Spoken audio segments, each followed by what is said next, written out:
নমস্কার বন্ধুরা, আশা করি সবাই অনেক অনেক ভালো আছেন। আজ নিয়ে আসলাম আমি যেভাবে সবজি ফেনা ভাত রান্না করেছিলাম তারই একটা ছোটোখাটো রেসিপি নিয়ে। আগের বাসিতেও এইরকম সবজি ফেনা ভাত করেছিলাম, এবার শীতেও তাই করলাম। বেশ ভালো লাগে, শীতের সবজিগুলো কিন্তু খুব টাটকা হয় আর খেতেও খুব ভালো লাগে।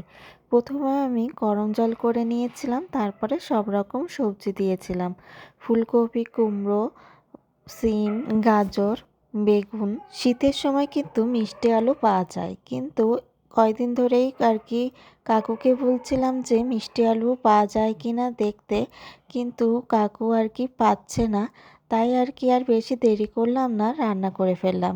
মিষ্টি আলু এবার কেন পাওয়া যাচ্ছে না বুঝতে পারছি না। আর তারপরে আমি পোলাও চাল দিয়ে আর কি ফেনা ভাতটা রান্না করেছিলাম। পোলাও চালের কিন্তু আলাদা একটা স্বাদ আছে, আর সব রকম সবজি দিয়ে রান্না করেছিলাম বলে একটা অন্যরকম স্বাদ হয়েছিল। তারপরে আমি পালং শাক দিয়ে দিয়েছিলাম। এই যে পালং শাকগুলো একদম লাস্টে দিয়েছি, কারণ পালং শাক গলতে তো বেশি টাইম লাগে না। তারপরে আমি স্বাদ মতো লবণ মিষ্টি দিয়ে নিয়েছিলাম, আর কাঁচা ঝালও দিয়েছিলাম। আমাদের বাড়িতে সবাই সবজি খুব ভালো খায়, আর এই যে সবজি ফেনা ভাতটাও খুব ভালো খেয়েছে।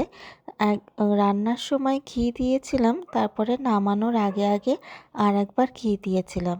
সব মিলিয়ে খাবারটা কিন্তু খুব মজা হয়েছিল খেতে। এর সাথে বেগুন ভাজা করেছিলাম, আর হলো আলু ভর্তা করেছিলাম শুকনো জল দিয়ে মেখে। খেতে বেশ ভালো হয়েছিল। আগেরবার যখন রান্না করেছিলাম, আমার বোন দেবররা বাইরে ঘুরতে গিয়েছিল বলে খেতে পারিনি। এবার এই যে রান্না করে দিলাম, ওরা খেয়ে তো বেশ ভালোই বলেছে। আর আপনাদের দাদাভাইও বলছে প্রত্যেকদিন রাতে যদি এমন রান্না করে দাও তাহলে অল্প খেয়ে উঠে যাওয়া যাবে। ওরা সবজি খেতে খুব ভালো লাগে। আমার মতো কে কে এইভাবে শীতের সময় এমন রান্না করে খাওয়া দাওয়া করেন অবশ্যই কিন্তু কমেন্টে জানাবেন। আর আপনাদের সুন্দর সুন্দর কমেন্টগুলো আমার খুব ভালো লাগে। ভালো থাকুন, সুস্থ থাকুন।